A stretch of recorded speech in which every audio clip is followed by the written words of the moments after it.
Got Kyle? it. I think you sent me. Will you email me the number again? I wrote it down, but just so I can find it at the time. What are we calling somebody? Scoon over for his ad. We're going to go live with Mike at the first, out of the first break. Yeah. All right, I'm ready. All right, and Here's another story, Kyle. Dean Phillips feeling good exiting Congress despite the ire of Democrats. See, he'd be good to have because he knew before anyone else he was willing to say Biden's not going to run. have your people call my people, Brian. We're ready. Frattallone's. Frattallone's Hardware and Garden Stores brings your Garage Logic podcast number 1435. November 27th, 2024. 64 degrees on this day in 1998, and it was 13 below on this day for a low in 1872. Hail the flashlight king. And now, from the mayor's office above the boathouse on the east shore of Spoon Lake, it's Garage Logic with Chris Reavers manning Technology Corner, Kenny Olson from the Krabby Coffee Shop, John Haidt in the newsroom, and of course, the rookie. Here is your flashlight king, fireworks commissioner, and the keeper of common sense, your mayor, Joe Souchere. As promised, today is the day when the winner of the Golden Turkey is awarded. The turkey right now is in the green room. It will be brought out by Bill Walsh of the Center of the American Experiment, and I believe he's getting some help from our own Rob O'Brien.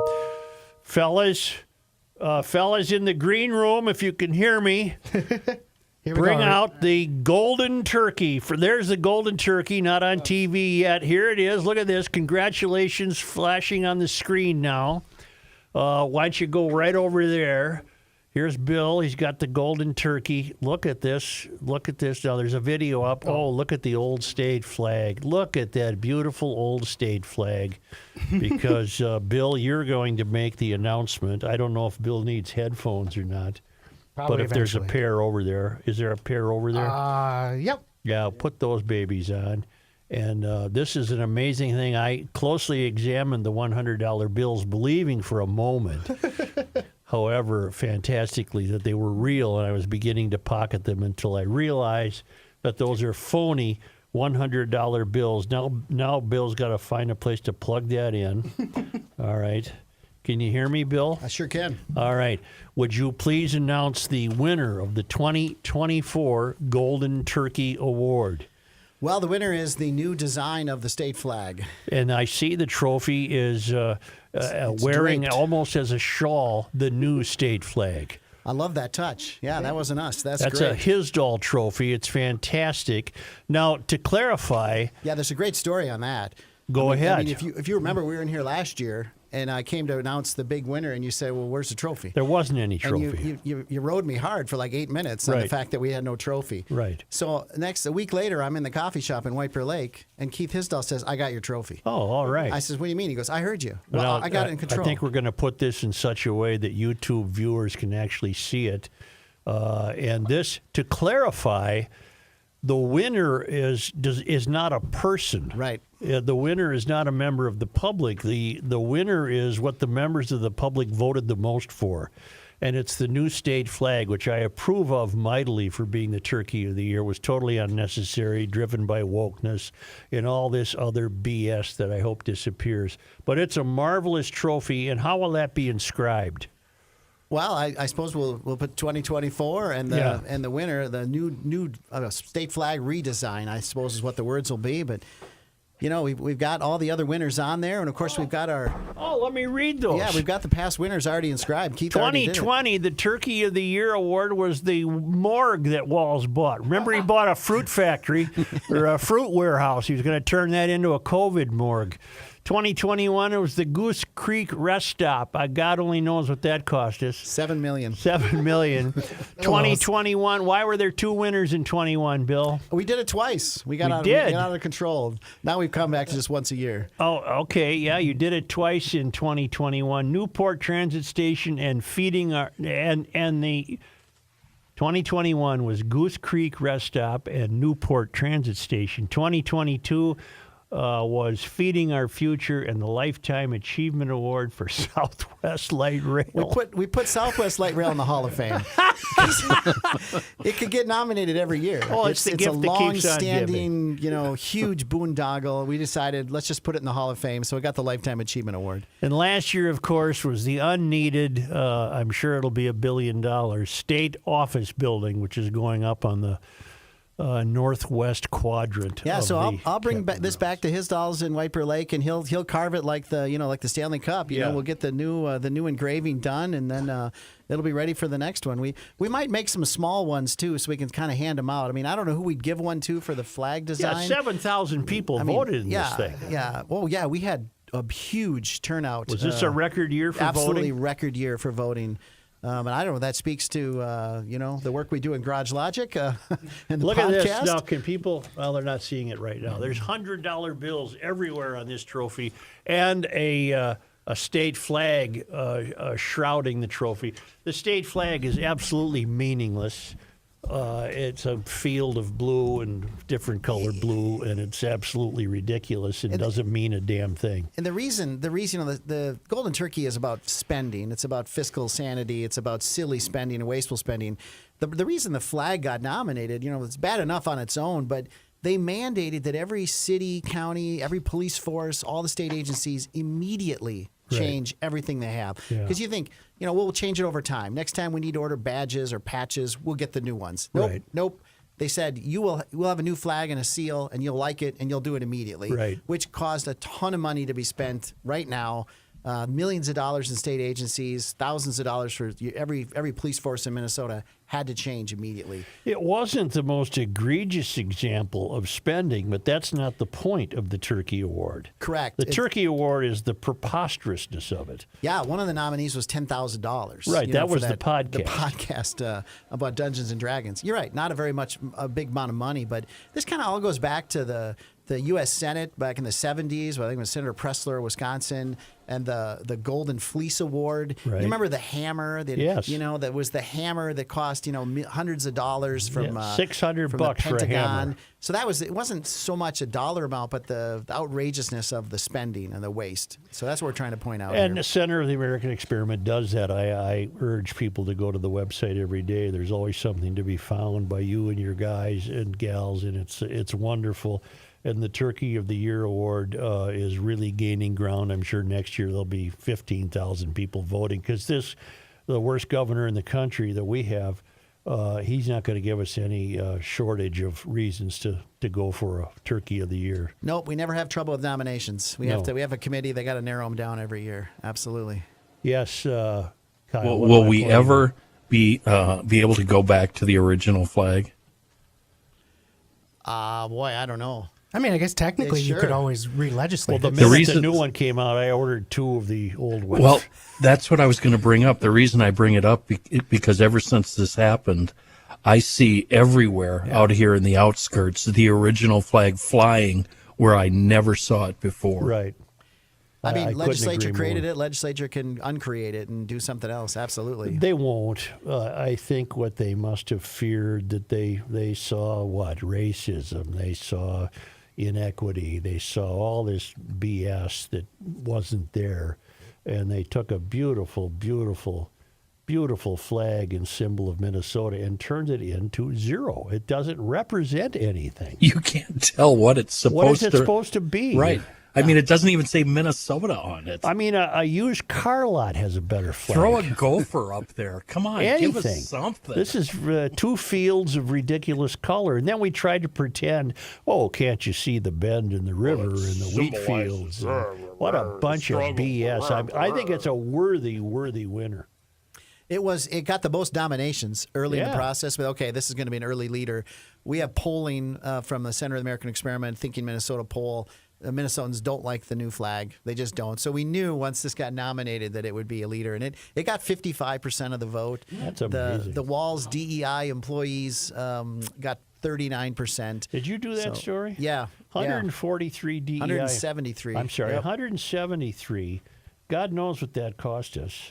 Well, each one of them is at least $100,000. I mean, for And they salary don't and do benefits. anything. that's our question. What do they do all Well, here's day? why they don't do anything. They might do something, but what they do cannot be measured for its effectiveness. No, It and- cannot be measured for accomplishment. They're not answering a 911 call. They're not helping anybody with health care. They're not teaching a kid. Nope. They're not doing anything the government's supposed to do. No. They're contemplating their navels, counting how many minority people they've hired. And Right. when that's done, I think, yay us, now what? And they clutch iPads to their bosom and they walk around and pretend to have meetings, and they can't accomplish anything because what they're in charge of is undefined. And the great part of that research was that we didn't come up with that number ourselves.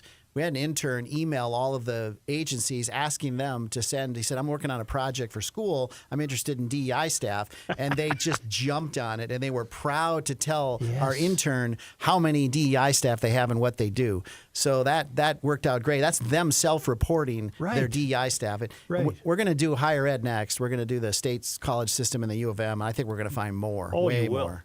In the failed academy, the main bureaus are DEI. They're all the reason that the academy is failing. Well, I can't thank you enough. It was been a wonderful turkey year, and you guys do great work, and we rely on it, and we'll continue to.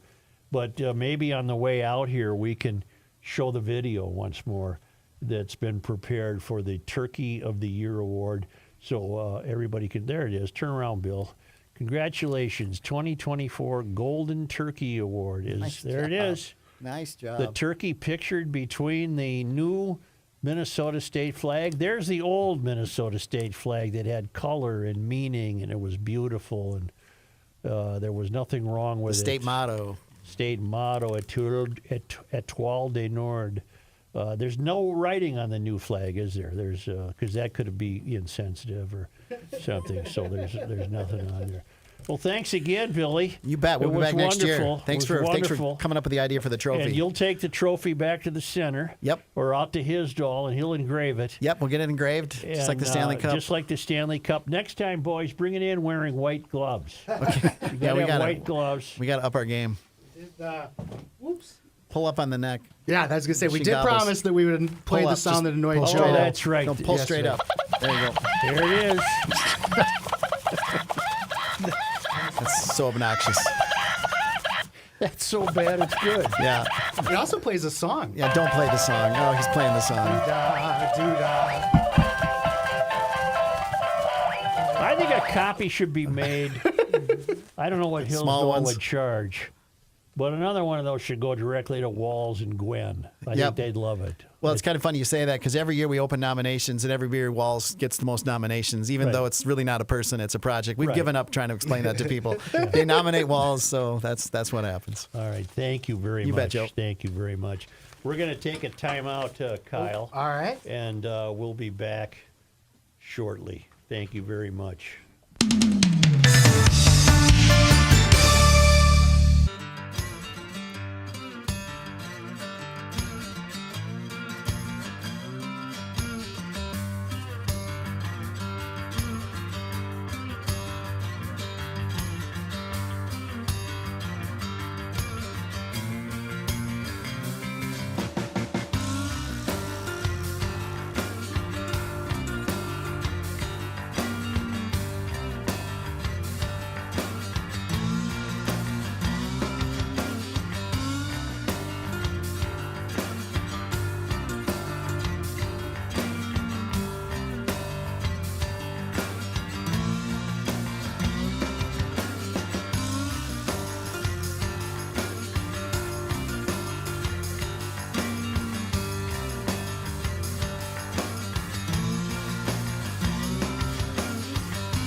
It's the end of the world as we know it, and he feels fine. Joe Souchere. The more I think about it, the more I'm wondering, did I actually dream that snowblower fired up and ran the way it did? It's sitting in my shop, so I know it happened. I saw it sitting there yesterday. The story is this thing was put away wet and disheveled in the spring of 2023. Wasn't used at all last winter, and we obviously gave it a big dose of seafoam when we parked it in the cylinder shed because it started up right away last weekend. And all of that is the fault of seafoam. That's how good this stuff is. That's why you should always have a couple of cans at the ready. If you're taking something out of storage, if you're putting it into storage, even if it's something you drive 12 months out of the year, give it a couple shots of seafoam every other month. Keep those cylinders happy.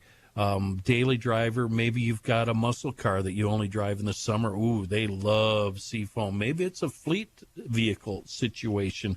Did you know you can buy seafoam in bulk and put it right into your bulk tank? You swing over to seafoamworks.com and you'll find all the information you ever need about the Seafoam motor treatment and every other product from Seafoam, including the amazing Bugs Be Gone. A wonderful, wonderful product in a world of bad gas. We're talking Seafoam. Well, the winner is the meaningless state flag is the turkey of the year. And I was noting today that perhaps all governors do this. The president did it. We're pardoning a turkey. And Gwen made the picture. Gwen made the photograph in Minnesota's newspaper, a very smiling Tim. And Gwen is there casting some doubt or suspicion on this. I don't know what, but her look on her face seems to suggest that this is an odd thing for her to do. But it occurred to me, and it's a very unfortunate thing, that this was a chance to maybe ask Walsh some questions. None were. Nothing but softballs. And I'm afraid for the 2 years that he remains as governor, we cannot count on any conventional news gathering institutions to reveal anything about Walsh or his administration. They seem to be skating over their frauds and skating over their spending and skating over the deficit that will arise from the spending, and nothing really happens. And we've also heard from Walsh's running mate, who yesterday, Kamala gave, I think she was on vacation in Hawaii. I guess we had to pay for that, but I suppose she's the sitting vice president, so it doesn't surprise me. The taxpayers are on the hook for her airplane. Was she with Oprah over in Maui? I don't know where she was. Kaanapali Beach Legion? Yeah, but she had, you ready, Kyle, with that? She had some remarks yesterday. We've boiled them down. I don't think anything's being taken out of context, but here's Kamala. I guess this would be her first, what would you call it, her first address to her people following her defeat. I just have to remind you, don't you ever let anybody take your power from you. You have the same power that you did before November 5th. Okay. And you have the same purpose that you did. I'm going to go to the bathroom. And you have the same ability to engage and inspire. I'll be right back. So don't ever let anybody or any circumstance take your power from you. I really have to go. It's powerful. I know a gal that... She was 5 wines in there. I know a gal who, she doesn't drink anymore, but when she did, she'd get about 4 drinks in her, and she would end up crying every single time. And Kamala sounds like she was on the verge of drunken tears right there. That's an extremely great summary of why she lost, because if you'll recall, she was always incapable of telling the American people what she stood for. And so all you got was this ridiculous nonsense about powerfulness, which is meaningless. Powerfulness in regard to what? So you had this babbling that didn't result in anything. It was all meaningless. It was the verbal equivalent of a new Minnesota state flag. Have you been paying attention to the back and forth this week in the Star Tribune letters to the editor? there was an editorial, I'm not sure when it appeared, maybe it was the end of last week or early this week, from somebody who just didn't understand why she didn't win. And then they started going back and forth in the letters to the editor about the message. Right. And some of her supporters wrote in and said that her message was very, very clear. No, it wasn't. And the letter had me racking my brain. It's like, okay, I read a lot of newspapers. I don't remember anything being really, really clear from her campaign. Play it again. This was her message. This was her only message. It didn't make sense then, and it doesn't make sense today. I just have to remind you, don't you ever let anybody take your power from you. You have the same power that you did before November 5th. And you have the same purpose that you did. And you have the same ability to engage and inspire. We'll have a couple more So shots. don't ever let Archie. anybody or any circumstance take your power from you. Make this a double, please. Yeah, a couple tequilas over here. That was the message. So if you understood that and you voted for her, there was no message. She could do that with anything. I mean, you have the power. That should be a fill-in-the-blank thing. You could put anything in that blank, and she could go on and on talking about it. You guys call it word salad. And I guess that's the perfect description. I'm not sure Gwen was any help either with the turn the page thing. What were you turning the page on? These are the people that had been in power for 4 years. Are you turning the page on their failures? It doesn't make any sense. The thing about Walsh and the questions, the softball questions that he was asked while the pardon was happening, did you happen to read the piece in the Minnesota Reformer, specifically the paragraph talking about Ilhan Omar? Yes. Because she told the Star Tribune that the Harris-Walsh campaign message wasn't progressive enough and that appealing to Republicans with people like former Rep. Liz Cheney was a mistake. Mm-hmm. So when Walsh was asked about her remarks, and this shows you how neutered Walsh is, his response, he's got a really good opportunity there to come out, like a man. Mm-hmm. His response was, no response. I saw that. That's a quote. No response. That is so feeble and stupid. Say something. Stand up for yourself. Be a man. Well, the ray of hope is the country saw it. It worked out. She didn't get elected. That's the ray of hope. But we did elect a guy who falls under the rubric of be careful what you wish for. Yeah, there's no denying that. And what I still can't get past, and I really need to, and this is a Kenny problem, everybody's mad at the Trump voters, and they're not mad at the Harris-Walsh campaign and the messages that they didn't deliver. Well, we weren't smart enough to vote for Kamala. Yeah. They blame it on the Trump voters. Right. I'm very angry at Harris for blowing it to Walsh. And I know many other people who agree, the never Trumpers, who are very upset that Harris couldn't pull this out. You are? Yeah. Well, she wouldn't have been a good president. She would have been better than Donald Trump, most likely, though. So who should? Oh, well, this is an interesting direction. Let's follow this through, Joe. I'm playing the role of John Haidt today. Thank Will you. be No, Kyle No, Sheen. Just I sit here like and this. listen. Let's talk this out. Who should she have chosen, Kyle? And why would that person be better? Wait, for vice president? Yeah. Well, she should have chosen Josh Shapiro, but she wouldn't because of the DSA. And so she was stuck with Walsh, right? So that's one of the many decisions she made wrong on the path. If she'd been stronger and able to stand up to the Democratic Socialists, she would have picked a Jewish man from Pennsylvania. But instead, she catered to the far left and picked Walsh, and that's why they got rejected. So you're saying she should have spoken to the middle of the road DFLers, Yeah. Democrats, instead of the far left. But I think, Kyle, what you're incapable of understanding is that she didn't know how to speak to anybody.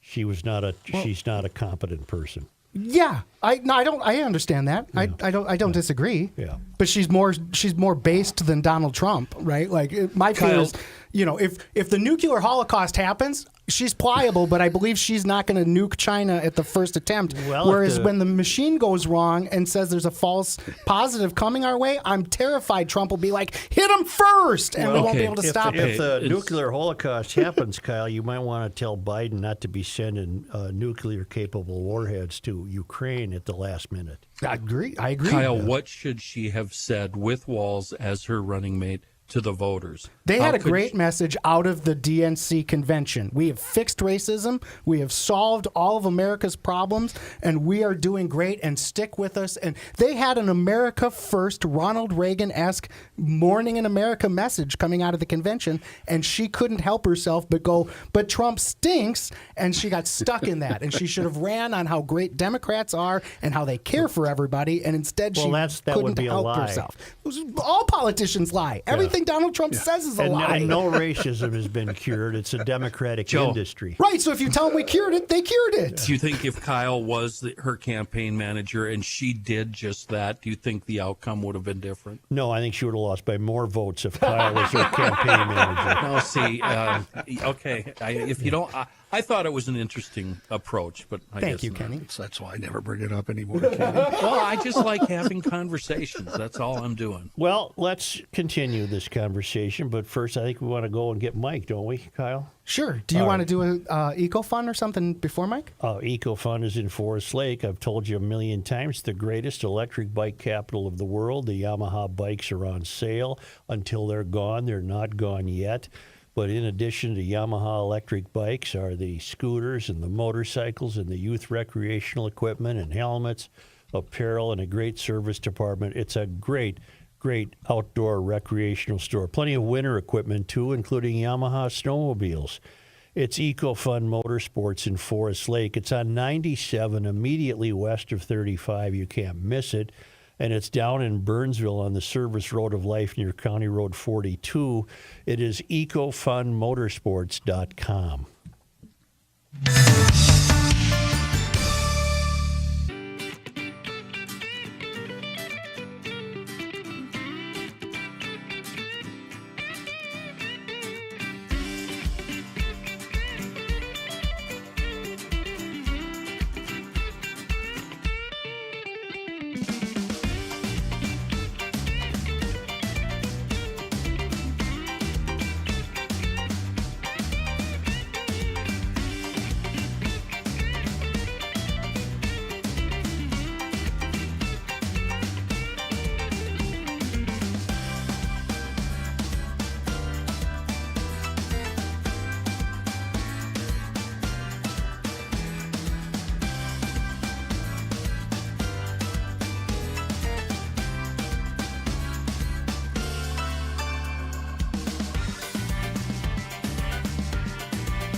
The Earth is not your mother. The Joe Souchere Show. GLers, you have absolutely blown us away.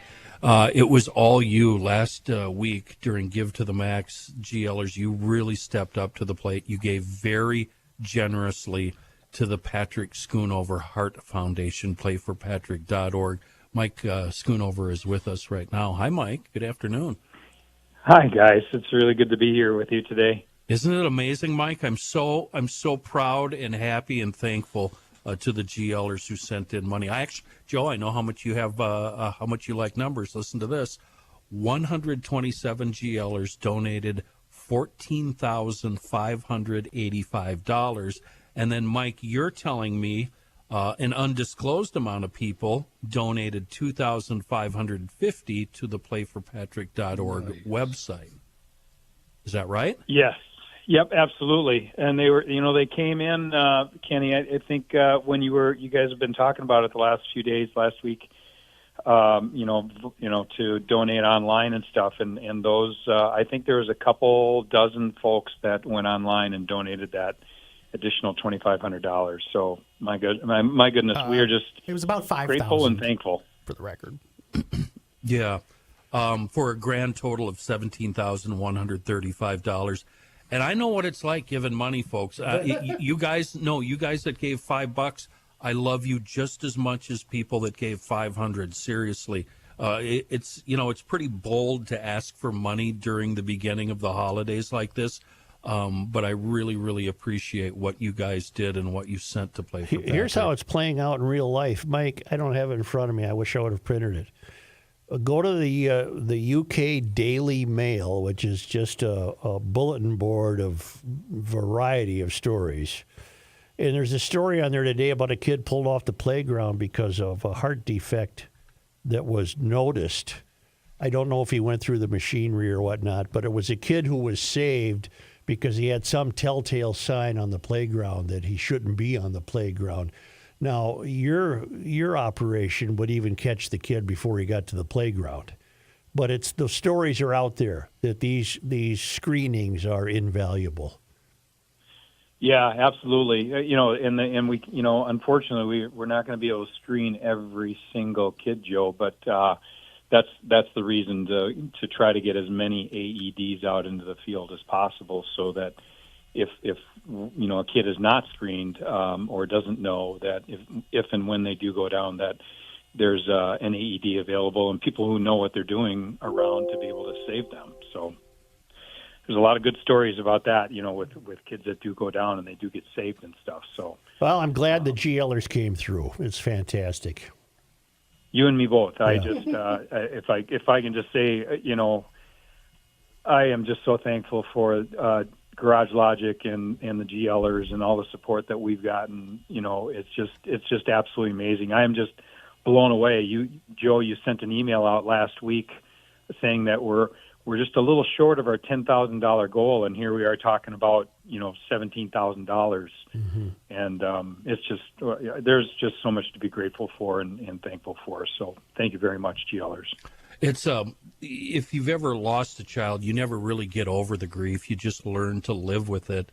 And I bring that up because to date, the Patrick Schoonover Heart Foundation, 10 years that Patrick's been gone now, has found 401 kids with elevated blood pressures, 351 with abnormal electrical or structural heart defects. I consider those saved lives. And that is what makes it easier to live with the grief of losing Patrick. And I have to stop talking now, or I'm going to lose it. Absolutely, you're right. You're totally on par there, Kenny, and totally agree with you. I just want to get my car fixed. I don't know anything about that. Well, if you do want to get your car fixed, Joe, and I see where you're leading, go to schoonoverbodyworks.com. Schoonover's up there in Shoreview on County Road, basically the corner of County Road E and Lexington, and on the website, schoonoverbodyworks.com. Thank you, Mike. Wait. I do have an important body shop question. You got a deer guy?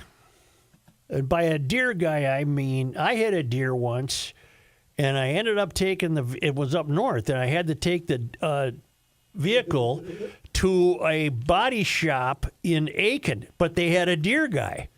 And he there was nothing he couldn't fix once the vehicle was done with the deer. And he was pretty good. Do you have a deer guy, or are you all good enough to be deer guys?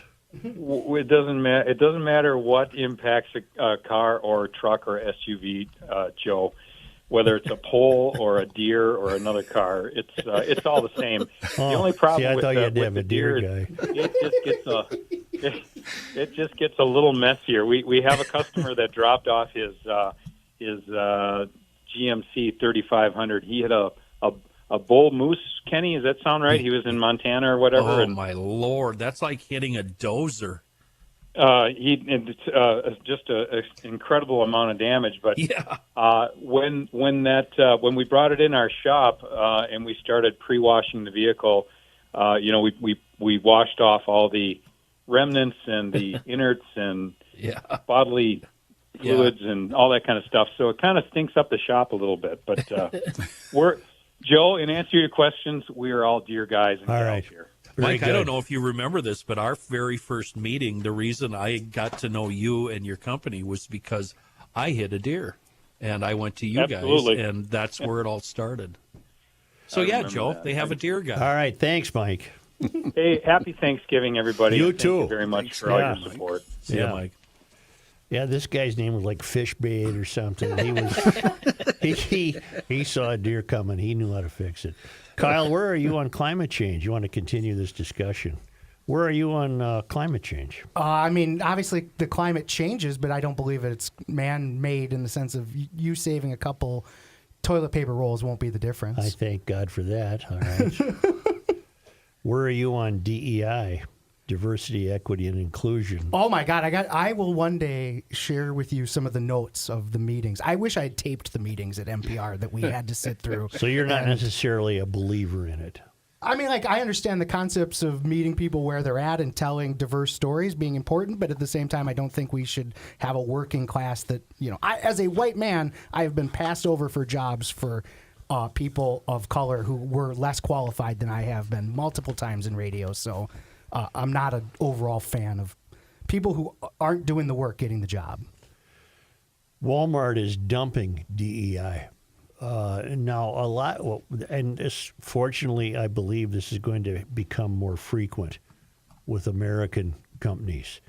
And I think it demonstrates a couple. Well, first of all, I want to say I'm sure that half the country will say Trump has ruined DEI and that these companies are flying under the banner of Trump in order to get rid of it.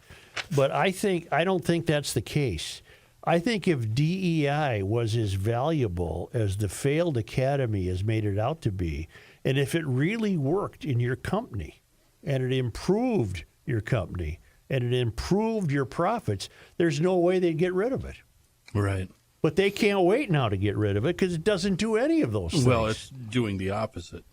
Yeah, so the Wall Street Journal has confirmed that Walmart is going to end a 5-year commitment for an equity racial center that they established after the George Floyd death in Minneapolis.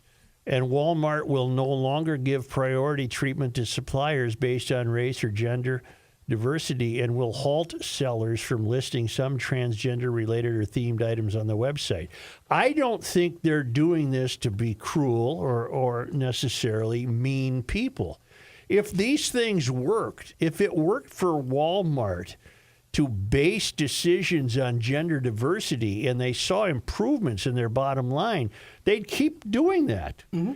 This is a chance for them to say the hell with it. This doesn't work. Just like Walsh has 173 DEI employees, all of whom, Bill Walsh told us, were eager to respond to the so-called school kid doing a report, brilliant. which was So a wonderful brilliant. way to get the information out of them. But none of them could say what they do, because they don't do anything. And here's Walmart saying we're going to continue to make the best decisions we can that makes everyone feel like this is an environment they can shop in and thrive in, workers and customers. Walmart's decision comes amid growing pressure from conservatives to halt corporate DEI policies, which ramped up in June 23 when the U.S. Supreme Court ended affirmative action in college admissions. Some conservative groups have filed lawsuits making similar arguments about corporations targeting workplace DEI initiatives as well as hiring practices that give boost to historically marginalized groups. I got news for you. If you come from a historically marginalized population in America and you apply for a job at Walmart, if you're better than anyone else who applied for it, Walmart wants you. Right. They want to make money. They don't care what color your hair is or who you are. If you can make them $1, you're hired. So I don't see what the big fear is. Yeah, right. The companies aren't in business to lose money. So they're eager to hire you if you're qualified. But why in the hell should they qualify? Or why in the hell should anyone hire you if you're not qualified? Right? Here, Mayor. I'm just going through.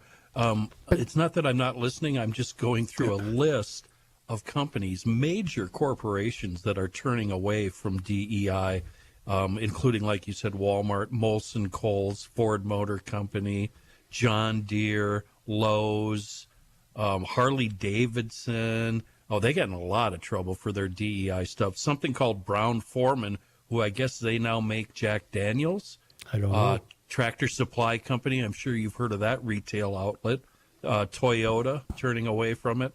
So it's the new trend, evidently. But again, it wouldn't be there.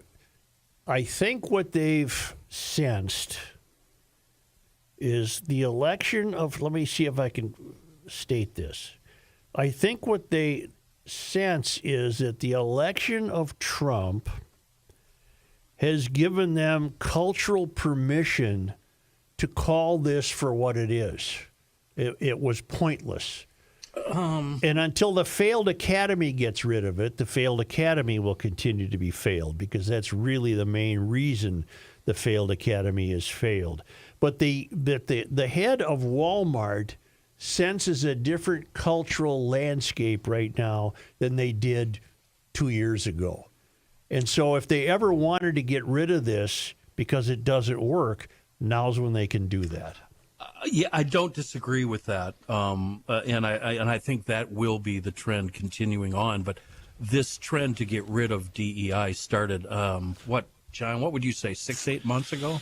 Within this year. This year, yep, definitely. Yeah, but you're right, Joe. I think it'll be more and more now that he's been elected.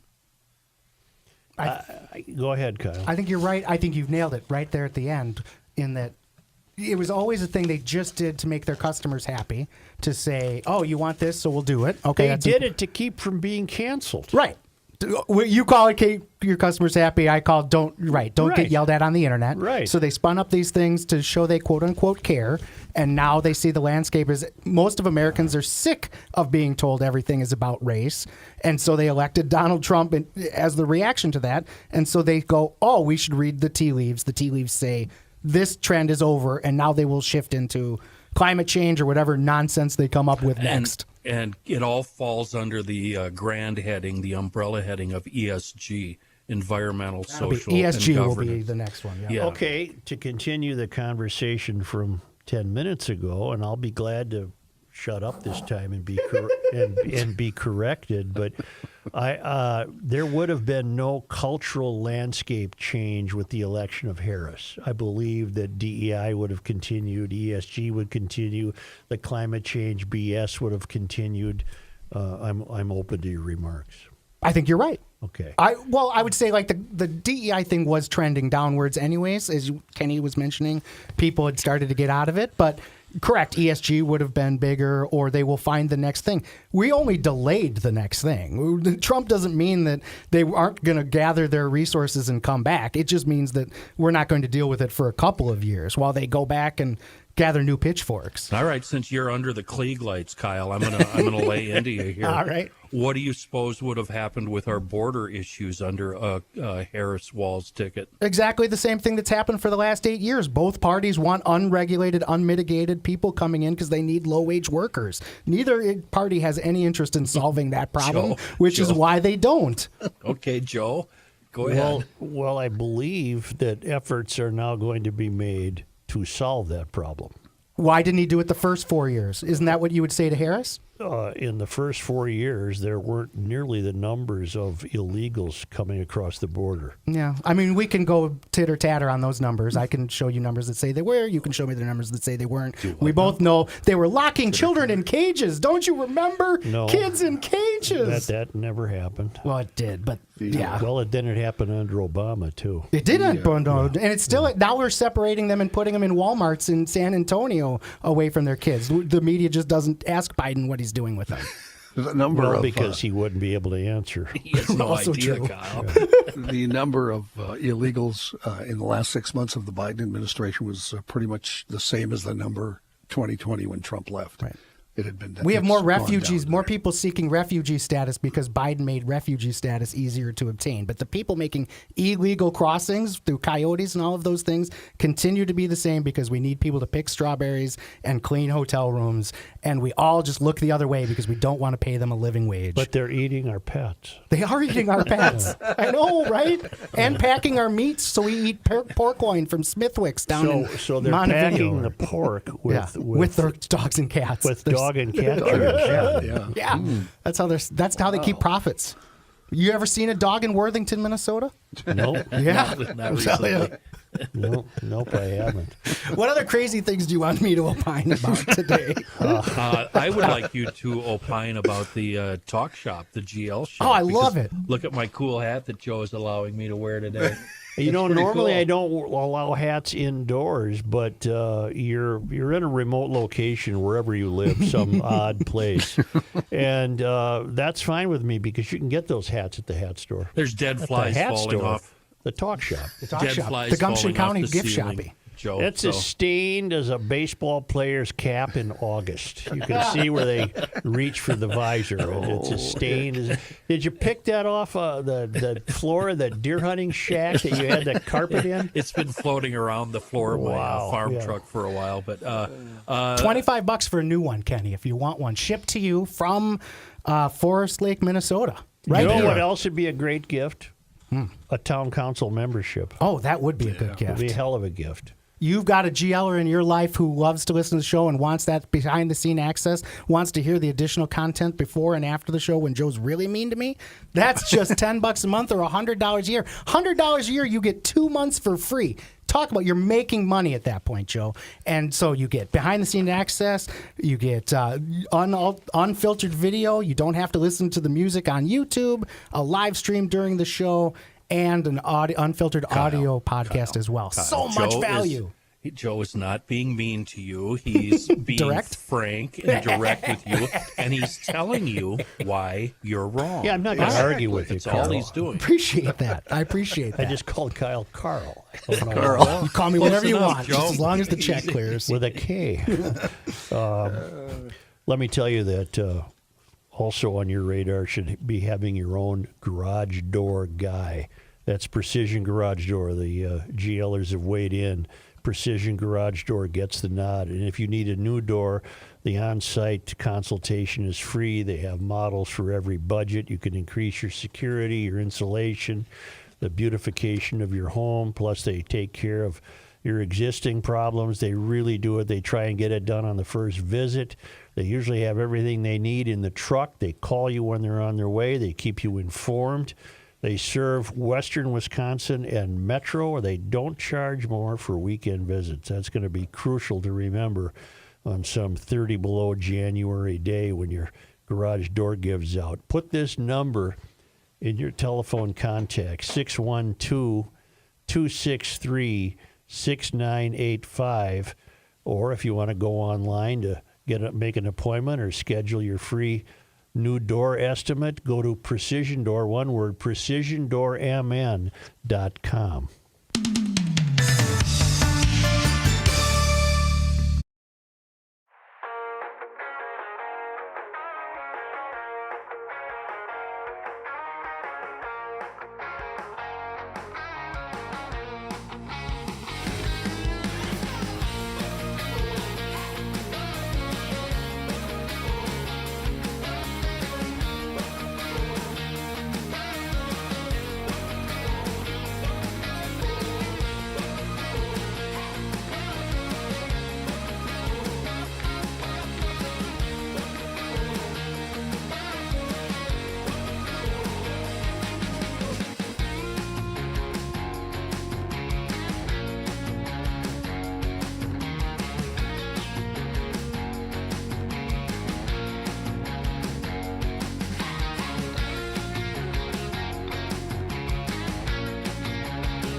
If you'd quit arguing with Joe, you'd have time. This guy wears many hats, just not indoors.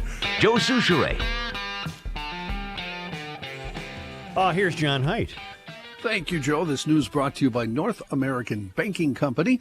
A story we've talked a bit about already. Minnesota Governor Walsh hasn't agreed to any one-on-one interviews since Election Day.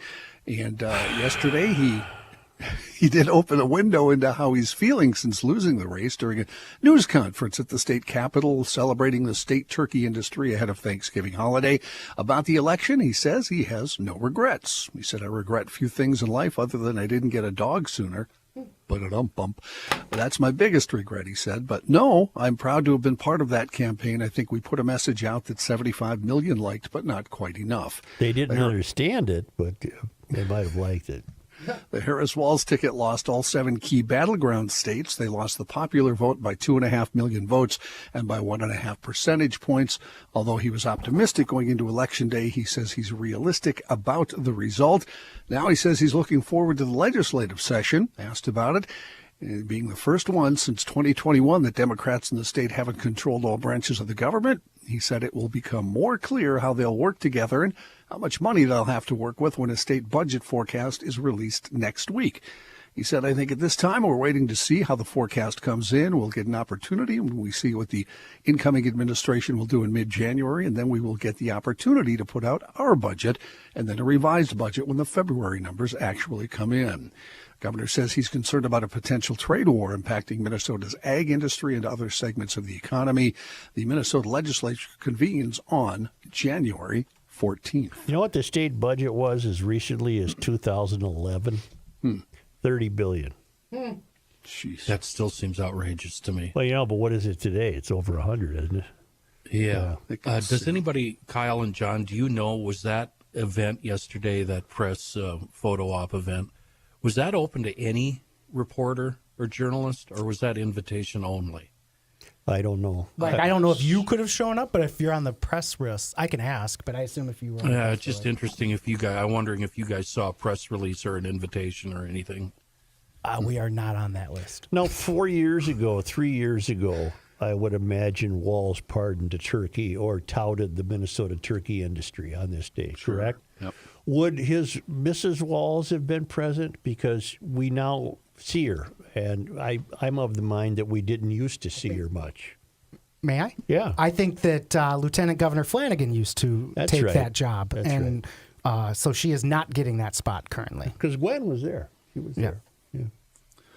Extra DWI enforcement begins today in Minnesota, as usual, ahead of the busy holiday travel season. More than 300 law enforcement agencies will be in part of the campaign through the end of the year.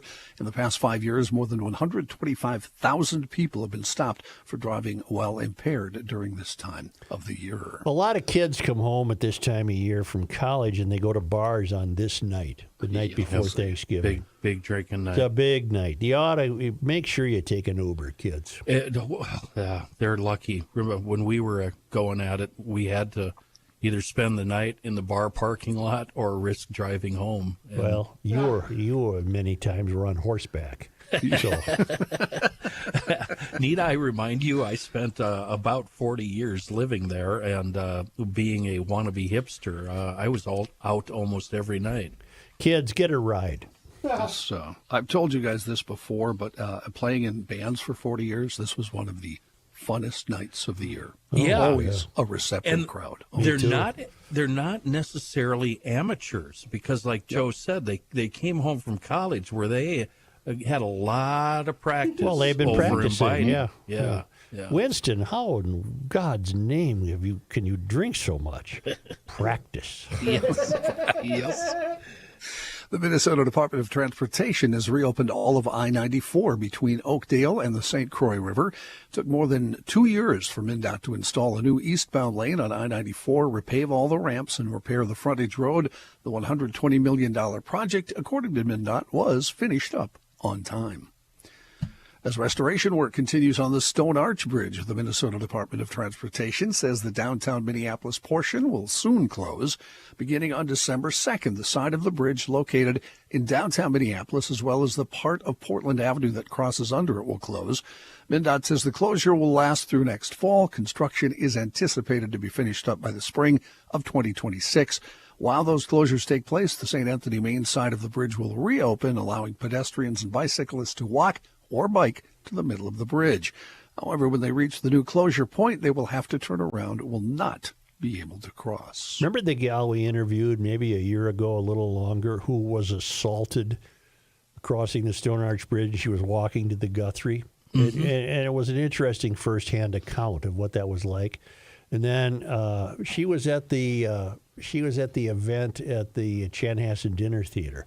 Right. But I only got to talk to her for 5 seconds. I wish she'd email me because I have some questions for someone like her about the arts and what's happening downtown. Because she struck me as someone who might be knowledgeable. And one more transportation note before we take a break. Pioneer Press reporting the Wisconsin and Minnesota Department of Transportations are working on a plan for a new $40 million bridge over the St. Croix River at Osceola, Wisconsin. The current Minnesota-Wisconsin 243 bridge was built in 1953 and needs to be replaced, according to transportation officials. Among the issues that need to be addressed, bridge conditions, stormwater drainage, and pedestrian and bicycle connectivity. Plans for the new bridge call for the construction of a shared use path on the north side of 243 in Minnesota and Wisconsin and on the bridge.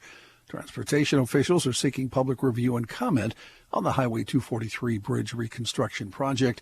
The 30-day public comment period opened yesterday. It closes on December 26th. Construction site prep work is expected to begin fall of 2026, with a major bridge construction scheduled for spring of 2027.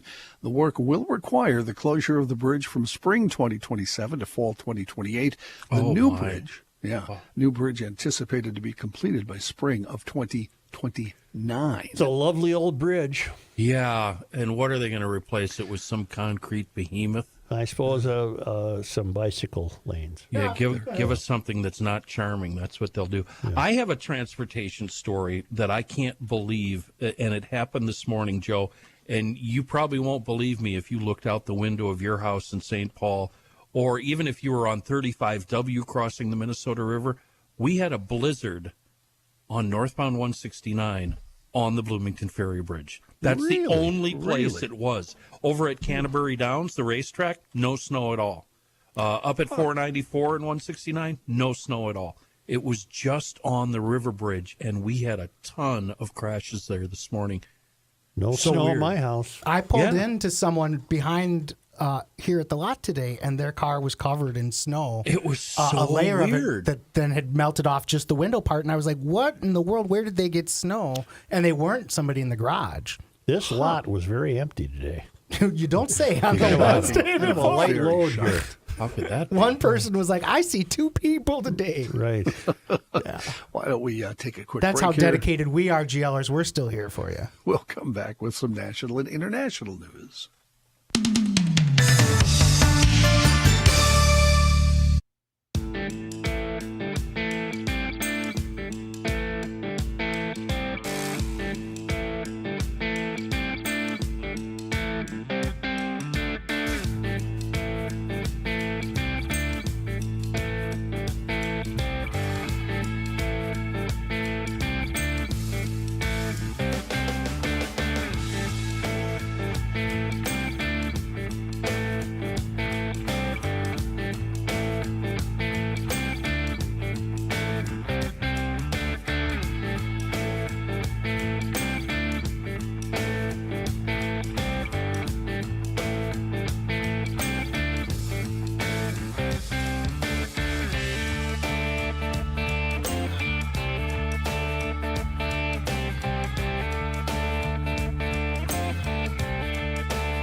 Okay.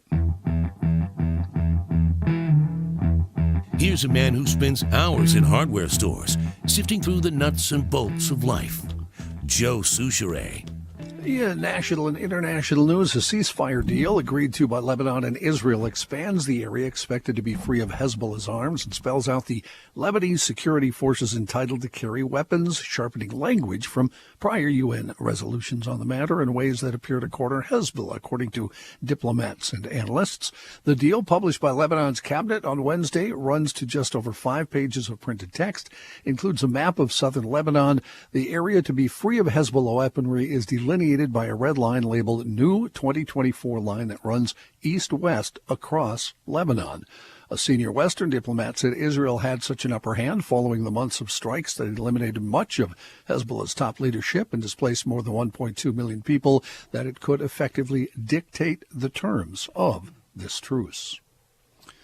The Biden administration and China have agreed to a prisoner swap, according to the White House, securing the release of 3 Americans who the U.S. government have long said were wrongfully detained by Beijing.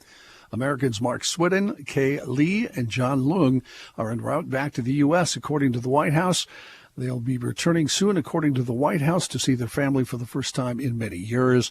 The 3 Americans have been the focus of high-level discussions for months, including most recently a direct conversation between President Biden and Chinese President Xi Jinping this month at the summit in Peru. The White House did not say whom it was freeing in exchange for the U.S. citizens, and the Chinese embassy in Washington declined to comment. It's not unusual for China to withhold the names of their nationals traded in that kind of swap. See, I'd like to know, because we always get a basketball player back, and then we got to send them somebody who killed 40,000 people. What the hell? Well, I'd like to know who they got in exchange, and what were the people that were getting back? Are they guilty of terrorism of any kind? Do we know? No, it was mostly, it sounded like trumped-up crimes. All right. The Chinese had made up crimes, drug smuggling, etc. I see. All right. The American economy expanding at a 2.8% annual pace from July through September on strong consumer spending and a surge in exports, according to the government, leaving unchanged initial estimates of third-quarter growth. U.S. gross domestic product, the economy's output of goods and services, slowed from the April-July rate of 3%, according to the Commerce Department. But the GDP report still showed that the American economy, the world's largest, is proving surprisingly durable. Growth has topped 2% for 8 of the last 9 quarters. Within the GDP data, a category that measures the economy's underlying strength rose at a solid 3.2% annual rate from July through September, up from 2.7% in the April-June quarter. The U.S. real gross domestic product much higher than projections made by the nonpartisan Congressional Budget Office before the pandemic in January of 2020, and the growth in the U.S. has outpaced the rest of the world by a large margin since the pandemic. Australia's House of Representatives on Wednesday passing a bill that would ban children younger than 16 years old from social media. That leaves it to the Australian Senate to finalize the world's first such law. The major parties backed the bill that would make platforms including TikTok, Facebook, Snapchat, Reddit, X, and Instagram liable for fines of up to $33 million for systemic failures to prevent young children from holding accounts. Legislation passed easily, 102 to 13 votes. If the bill becomes law this week, the platforms would have 1 year to work out how to implement the age restrictions before the penalties are enforced. Opposition lawmaker Dan Tehan told Parliament the government had agreed to accept amendments in the Senate that would bolster privacy protections. Platforms would not be allowed to compel users to provide government-issued identity documents, including passports or driver's licenses, nor could they demand digital identification through a government system. The Onion, the satirical publication that won that bankruptcy auction for Alex Jones's website InfoWars, that's been stopped momentarily, and Elon Musk now has thrown yet another wrench in the works, objecting to the transfer of InfoWars X accounts to its new owners. The X Corporation broadly claiming it owns all X accounts on its platform, including those operated by Alex Jones and InfoWars, according to an objection filed in bankruptcy court. Therefore, Elon Musk's platform argues the Onion cannot purchase those accounts from Jones or his company, Free Speech Systems, because they are not his to sell. So in essence, Musk's lawyers now claim that users don't actually own their own profiles on X, what he, of course, calls a free speech platform. While Musk fights the transfer of the X accounts, federal bankruptcy judge Christopher Lopez said he may hold an evidentiary hearing next month to determine whether the Onion should be allowed to purchase the media company. Musk is a 3,000-year-old alien. You knew that from yesterday. Yeah. He's tired of adopting these different personalities. You're telling me that if I write something on Twitter, he owns it? That's what he's claiming in the court case, yes. Yeah, they're not worth much. You can't sell them, apparently. Right, yeah. Dickies. We all know Dickies. Kenny, are you wearing Dickies right now? You might be. I believe I actually, yeah, this long sleeve black shirt is a Dickie. What's a Dickie? They were around before Carhartt, actually. And I believe in my world, and I don't know this to be true, they got their start making bib overalls, because I've had Dickies bib overalls since I was a kid. Yeah. They had some. Are you going to give me some bad news about Dickies? Well, no, not bad news, just a change for them. They're moving their headquarters from Fort Worth, Texas to Costa Mesa, California. They're going in the opposite direction. Weird. A lot of people are going the other way. Well, the shift is part of its parent company, VF Corporation's plan to bring Dickies closer to the other brands that they own. They also own North Face and Vans. Oh. VF bought Dickies in October 2017 for $820 million. The relocation will impact about 120 employees. All this means is the headquarters will have everybody. So Vans is there. They're headquartered inside a 182,000 square foot facility in California. Other popular retail brands, including PacSun and Tilly's, have also headquarters in Orange County. Dickies was founded in Fort Worth in 1922. Goodness. Yeah, the move marks the end of an era. The brand's name still adorns the city's 14,000-seat arena, which hosts concerts, rodeos, and other events. Joe, those mechanics shirts that I used to wear that you hate so much, they're all Dickies. Yep. Dickies is just a little, like a T-shirt with a little higher collar, isn't it? I think you're thinking of a turtleneck Dickie, right? Yeah. Yes. A fake turtleneck. Yes. Just this I have a couple of those, too, but they're only for snowmobiling and hunting. Right. I would never dare wear one on your program. That's fine, Kenny. That's just great. I'm here to please. Oh, I can't even say Kenny. Okay, Kenny. Jim Abrahams, the film director and writer behind comedies like Airplane, Hot Shots, and the Naked Gun series, has died. He was 80 years old. With his childhood friends Jerry and David Zucker, Abrahams formed the filmmaking trio called Zucker, Abrahams and Zucker, and popularized the spoof genre of the 1980s. With the Zucker brothers, Abrahams founded the Kentucky Fried Theater while they all attended college together at the University of Wisconsin-Madison in 1971. That led to them making their film debut with the indie sketch comedy, The Kentucky Fried Movie, in 1977. Abrahams wrote the script for that movie, which was directed by John Landis, and a year later, Landis was tapped to make Animal House after the success of The Kentucky Fried Movie. The trio, known as Zaz in the business, went on to make Airplane in 1980, Top Secret in 1984, and Ruthless People in 1986. Airplane earned a BAFTA nomination for Best Screenplay and marked Leslie Nielsen's first comedy role. He was brilliant in that, wasn't he? Leslie Nielsen made everything he was in better. Yep. I just read that making of book. That book came out within the last year, The Making of Airplane. It's I saw a that, good book. But he got into comedy late in his life. He was a serious all actor. the guys in that movie. That was the bit, right? Stack and Robert Stack, and they were all known straight men, and then they put them in those roles and said, "Just go out and perform it straight." And they did, and it played for laughs. Yeah, Beaver's mom was in that movie. Yeah, yes, she was. Yeah, she was. She spoke jive, right? Something right. Billingsley. Barbara Billingsley. Yep. Remember, She spoke Lloyd, jive. Yeah, excuse me, miss. I speak jive. Cut a Lloyd brother some Bridges. slack. Lloyd Bridges also in that film. Lloyd remember? Bridges, yeah. Looks like I picked a bad week to give up cocaine. Stop sniffing glue. Yeah, that's great. Anyway, Was that a spoof of the Yes. airport? airport? But you know what the trick of that movie is? There's an actual movie from the 50s called 0 Hour, and they took the dialogue from that movie and just had these actors. If you ever see 0 Hour, it plays out exactly the same. And they say these words like they're serious. And the guys saw that movie and were like, "Oh my God, we could make this a joke." And so many of the things, it's a hospital, but that's not important right now. Were like real lines from 0 Hour that they said honestly. They have to land the plane in Chicago because the pilot's sick, the wife or the ex-wife. The whole plot is 0 Hour, but then they throw in all the airport and all of the other parody stuff too.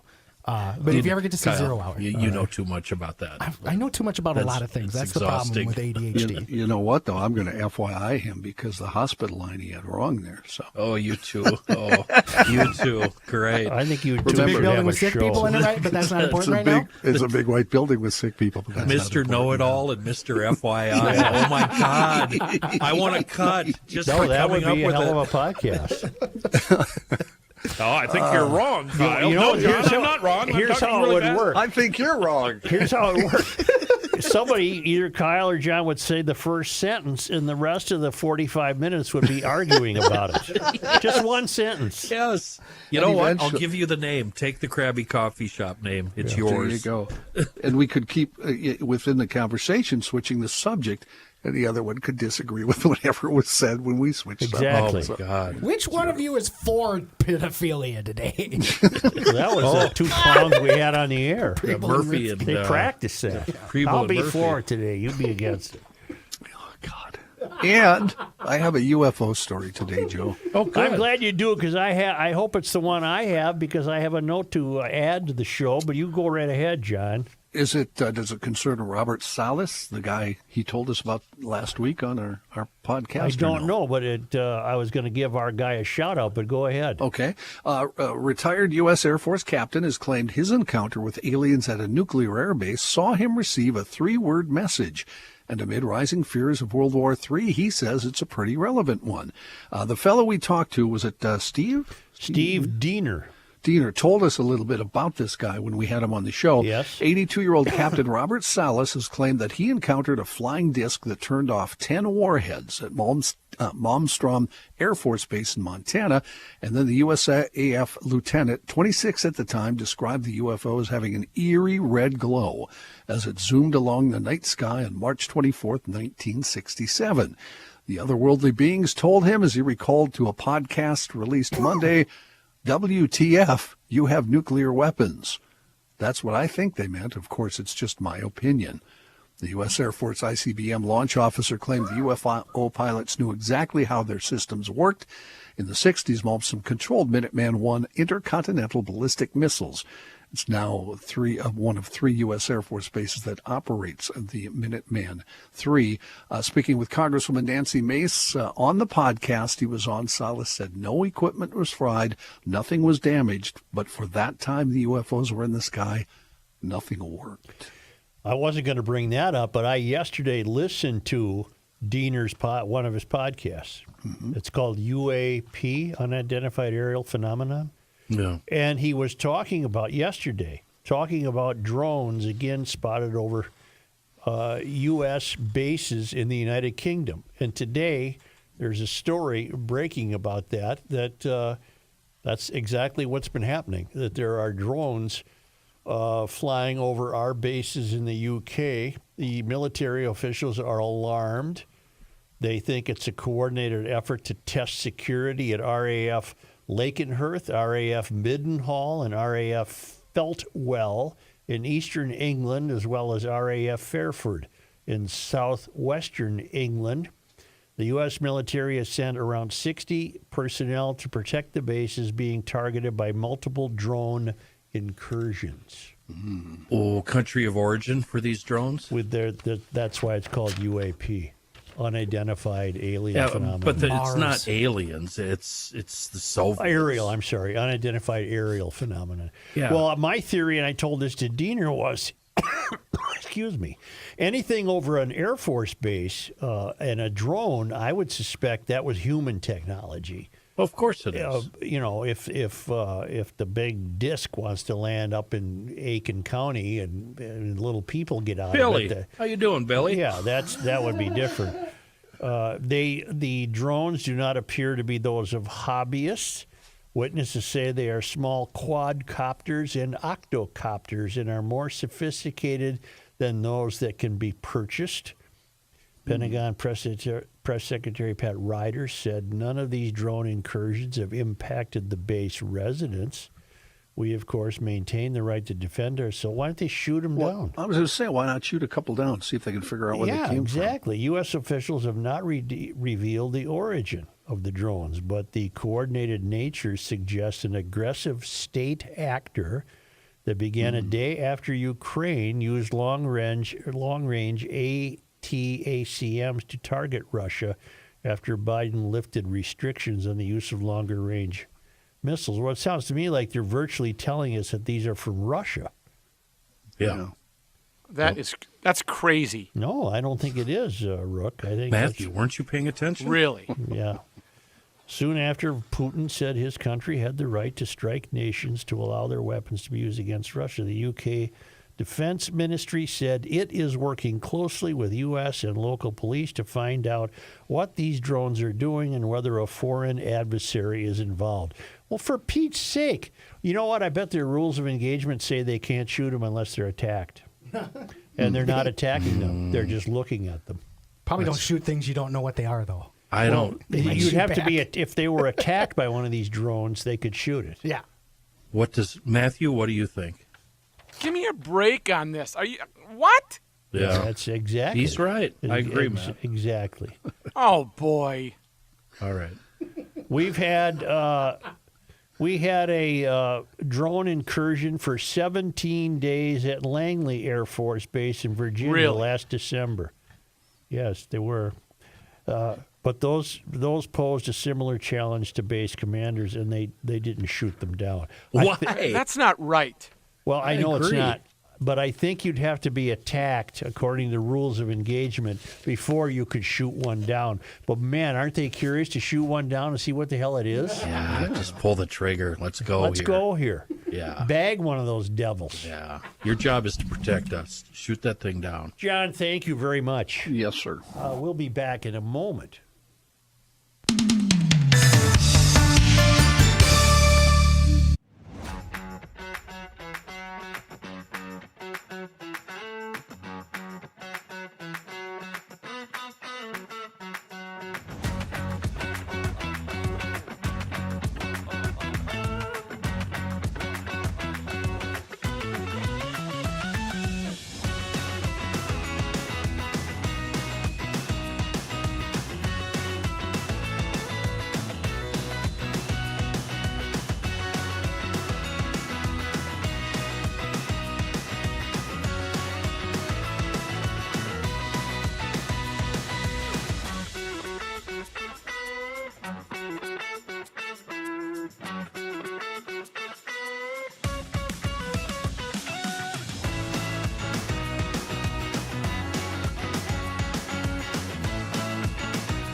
Rebel! I have two items that would affect this day before Thanksgiving, given the urgent news that many people are traveling. That's the news. Again, it would be news if they weren't, but they are traveling. And in California, a man was caught at the airport trying to board a plane in L.A. to fly to Sydney, Australia, and he was wearing cow pajamas, and the pajamas themselves were caked with meth. So they flagged this guy out. The jammies part isn't surprising. The meth jammies part. His name is Raj Matharu, 31, of Northridge, California, and he had 2 suitcases full of clothing cased in meth. He went to fly to Sydney, and he checked a pink suitcase and a gray suitcase, and they were X-rays revealed irregularities. So they're on top of these cow pajama deals, so you don't have to worry about that. But another thing I wanted to mention is, are you a tapper? Anybody here a tapper? I've tried tapping. I don't have the ability to pull it off, though. Plus, I have a little mini heart attack every 10 seconds. That's what it's called in the industry. It's when you board the plane, you give the fuselage a little tap. Oh, I thought you meant tap dancer. No, tapping. I am a tapper, it turns out. I always give the plane a little pat as I enter the plane.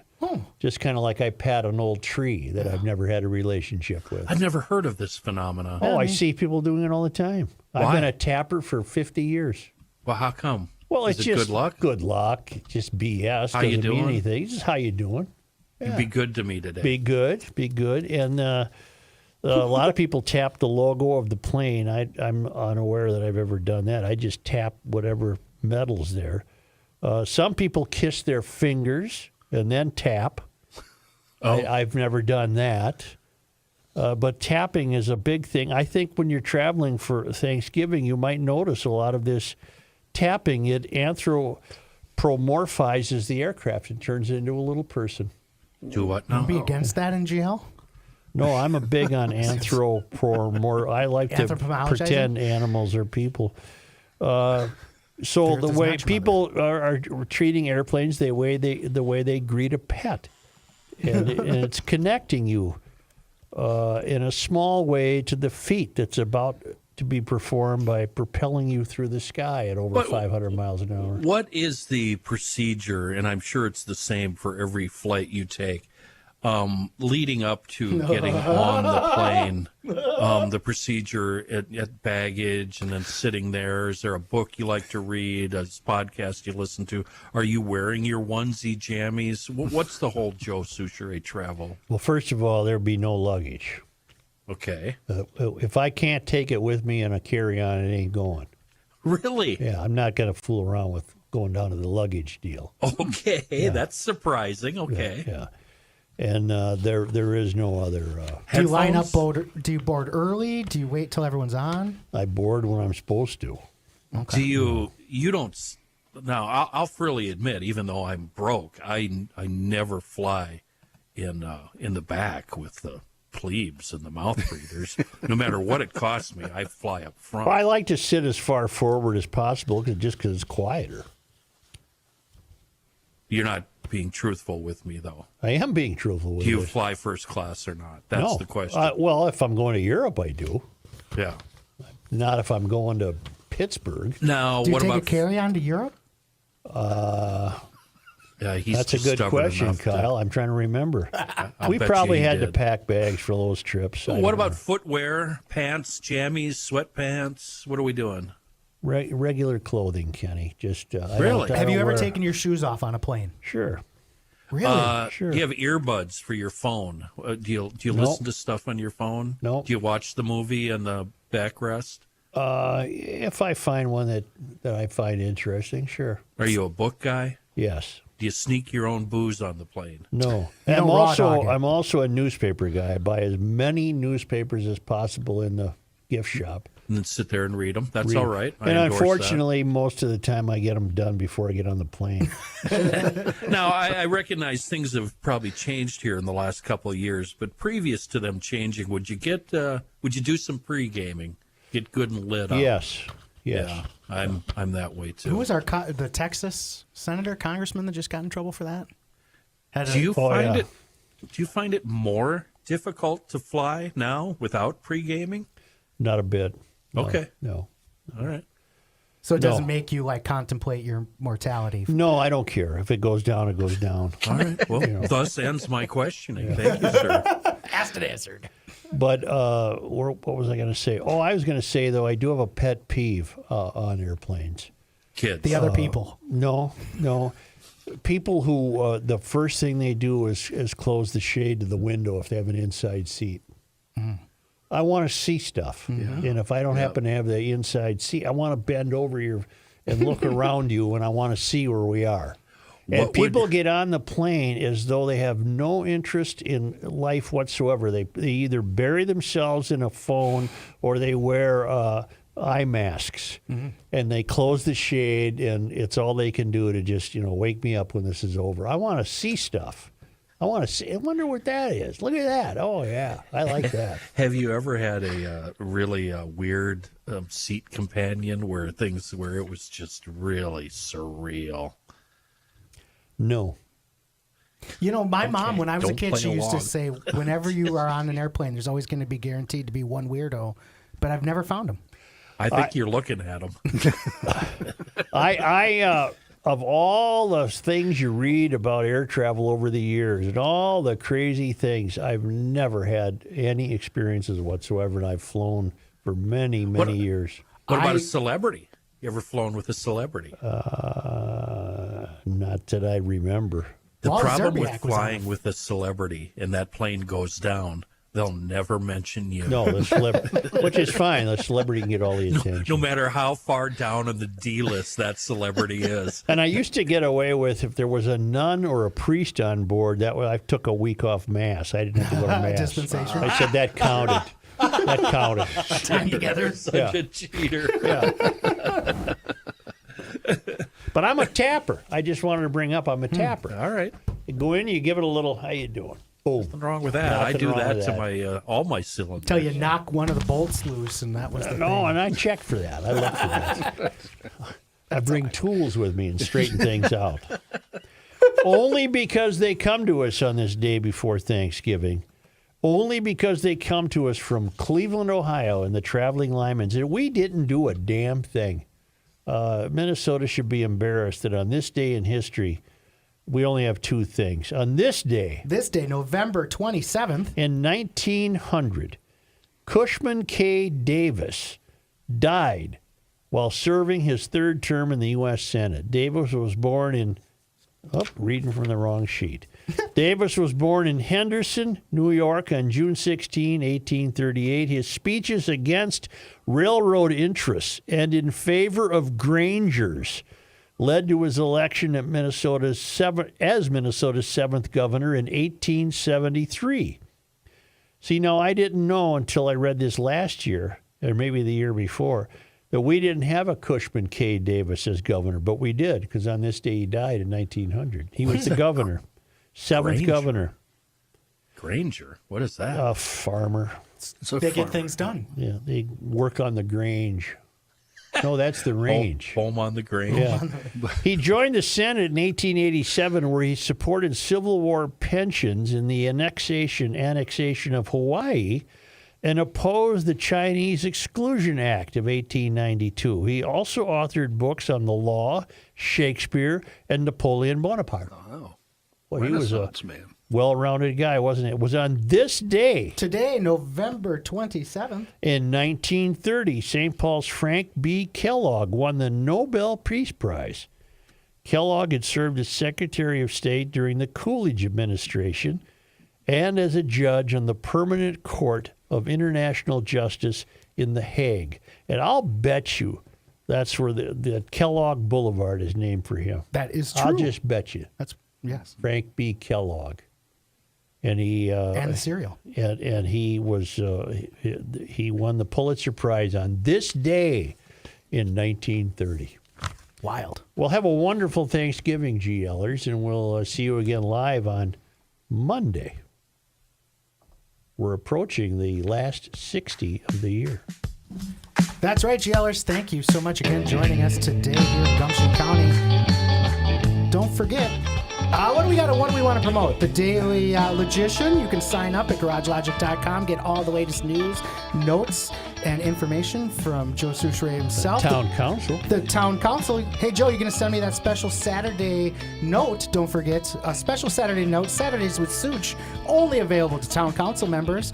A little how you doing on the weekend, just from the mayor himself. And, of course, the Gumption County gift shopping. Join us or go garagelogic.com. T-shirts. Be one of the many people, and you will get it out to you in time for Christmas. Guaranteed. Order today. Number 1 Anguilla T-shirt. The new Spoon Lake T-shirts. Those are selling like hotcakes. Get the GLer in your life. Something special. This Christmas, garagelogic.com. Don't worry. Best of's the next 2 days. So you got some great content coming in at you. And then we're back on Monday. Reavers is back. So that'll be fun for everyone. We'll see you then.